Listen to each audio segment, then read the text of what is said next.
Et bienvenue dans cette vidéo. Je suis Kamara Mamadouba, coach consultant en développement personnel. Aujourd'hui justement, je m'adresse à la jeunesse africaine, je m'adresse à la jeunesse guinéenne. Cette jeunesse qui est en train de voir son avenir passer comme un film. Cette jeunesse qui est en train bien évidemment de regarder son avenir, de regarder sa vie passer sans pour autant donner un sens à cette dernière. Aujourd'hui, je vais vous dire, si vous ne vous levez pas, prendre votre vie en main, si vous ne vous levez pas, faire les choses que vous n'avez jamais faites, si vous ne vous levez pas, vous levez, vous prendre au sérieux, vous levez, faire ce qui est important pour vous, faire ce qui va changer votre vie, faire ce qui va vous donner de l'épanouissement, je vous jure que vous allez le regretter dans un futur très proche. Vous allez voir, vous allez remarquer, dans beaucoup de pays africains aujourd'hui, il y a énormément de voyages. Il y a énormément de voyages.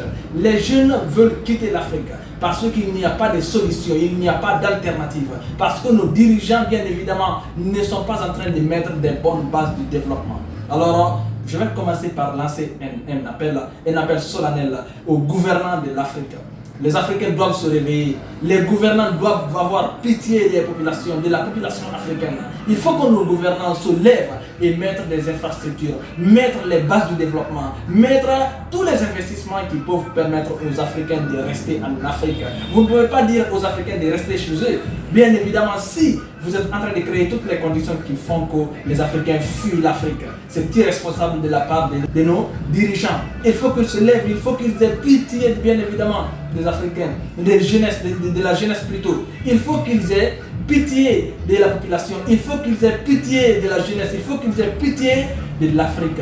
Parce que si vous entendez l'Afrique, c'est bien évidemment ses dirigeants. Si on a des mauvais dirigeants, tous les jours il va y avoir des immigrations. On est en train de dire qu'il y a des centaines de milliers de jeunes qui meurent sur les mers, mais ces jeunes ne peuvent pas rester chez eux. La raison elle est simple. Les gens sont en train de créer toutes les conditions pour faire fuir la jeunesse en Afrique. C'est pourquoi vous allez voir dans les médias, les gens disent à tout moment, l'Afrique est en train de perdre ses bras valides. Oui, l'Afrique est en train de perdre ses bras valides. Les gens qui sont en train, ou plutôt les gens qui sont censés amener du développement dans le pays, les gens qui sont censés se battre pour l'épanouissement dans le pays, les gens qui sont censés se battre pour être les mains, ou plutôt être les forces, l'énergie de la nation, sont en train de fuir pour la simple et unique raison que les dirigeants ne prennent pas leurs responsabilités. Il ne s'agit pas de lire des beaux discours, il ne s'agit pas de lire des grands discours, il ne s'agit pas d'être à tout moment dans les médias, il ne s'agit pas non plus en fait de donner des promesses. On en a marre, il faut que nos dirigeants se lèvent, il faut que nos dirigeants se bougent pour vraiment mettre les bases du développement. C'est pitoyable de voir les Africains qui sont abattus comme des chiens au Maroc. C'est bien évidemment pitoyable de voir des Africains qui sont chassés comme des chiens en Tunisie. C'est pitoyable. Tandis que nous avons une Afrique, nous avons des fonds, nous avons bien évidemment des budgets, nous avons toutes les ressources sur nous. On peut tout faire, mais nos dirigeants ne veulent pas que nous restons chez nous. Nos dirigeants ne veulent pas que nous nous développions. Nos dirigeants ne veulent vraiment pas que nous ayons de l'avant. Et c'est pourquoi à tout moment ils vont tenir des discours, des sales discours qui n'ont aucune importance.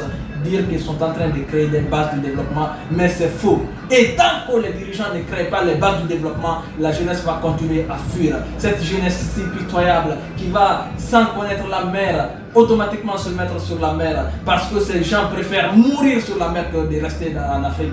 C'est pitoyable. C'est pitoyable de voir quelqu'un qui est né en Afrique, grandir en Afrique, mais qui perd l'espoir en Afrique.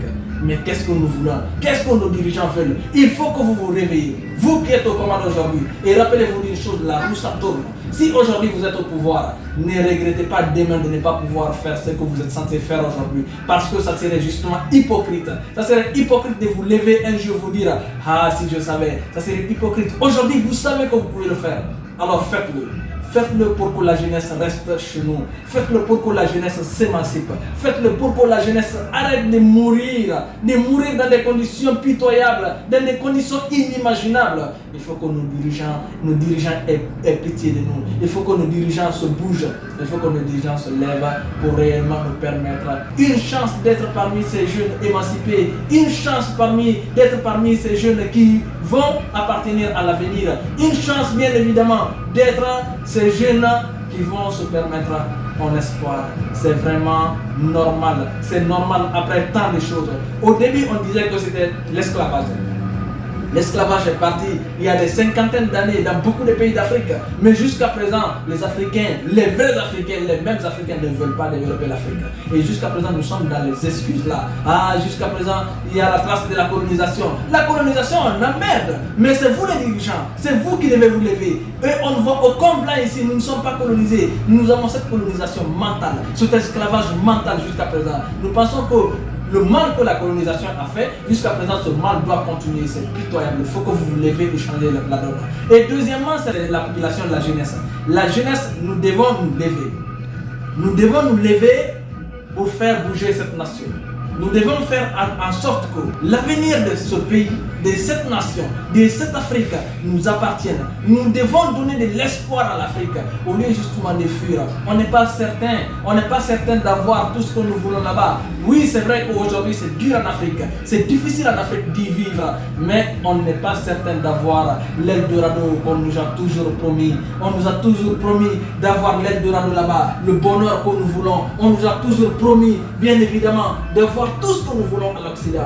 Mais est-ce que c'est vrai? Il y a combien de milliers de jeunes qui perdent la vie chaque année? Il faut qu'on réfléchisse un peu. Des potentiels entrepreneurs, des potentiels riches, des potentiels pères de famille, des potentiels fils, des potentiels bien évidemment mères de famille, des potentiels ministres, des potentiels gouverneurs, des potentiels maires, des potentiels entrepreneurs. Il faut qu'on se lève, il faut qu'on arrête un peu, il faut qu'on prenne conscience, prendre la conscience sur la perte de l'énergie de l'Afrique. Aujourd'hui, l'Afrique est en train de perdre énormément. On est en train de perdre toutes nos ressources. Oui, on n'a plus de ressources, on en a des ressources minières, on en a des ressources du sol et du sous-sol, mais la ressource la plus importante qui est la ressource humaine est en train de fuir l'Afrique. C'est pitoyable. Il faut réellement que nous, la jeunesse, nous réfléchissions réellement pour pouvoir prendre des perspectives gagnantes, des perspectives qui peuvent nous permettre bien évidemment de s'en sortir sans pour autant partir tuer toute une famille. Parce que chaque personne qui meurt, il faut savoir que c'est toute une famille qui s'éteint.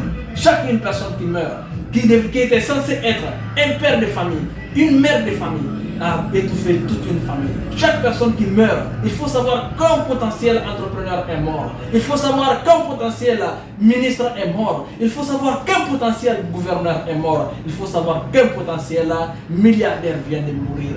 Vient de mourir parce que l'envie de l'Occident, justement, a été au point que la personne a été séduite par ses amis qui partent, par ce qu'il voit à la télé. Et finalement, la personne est partie. Alors si tu regardes cette vidéo, quel que soit le statut que tu as aujourd'hui, tu es interpellé. Si tu es ministre, tu es gouverneur, tu es président, si tu es un citoyen ou bien évidemment tu te prépares à partir, sache que tu es en train de partir, mais c'est toute une famille qui est derrière toi, c'est toute une famille qui est en toi, c'est toute une famille qui va bien évidemment en cas de réussite réussir, en cas de perte, perdre. Alors il faut calculer le risque. Je ne peux pas vous dire de rester. Je ne peux pas vous le dire parce que on peut vous dire de rester s'il y a réellement sur quoi vous asseoir. C'est vrai. Mais je vous donne l'espoir que ça ira. Ça ira. Nous, la jeunesse, nous sommes les cœurs, les poumons de l'Afrique. Si nous quittons tous l'Afrique, l'Afrique aura tendance à mourir. Et l'Afrique va finir bien évidemment dans cet état pitoyable. Alors si vous avez regardé cette vidéo, j'aimerais que vous partagez au maximum et bien évidemment vous abonnez à cette page. C'est Coach Camara, on évolue ensemble.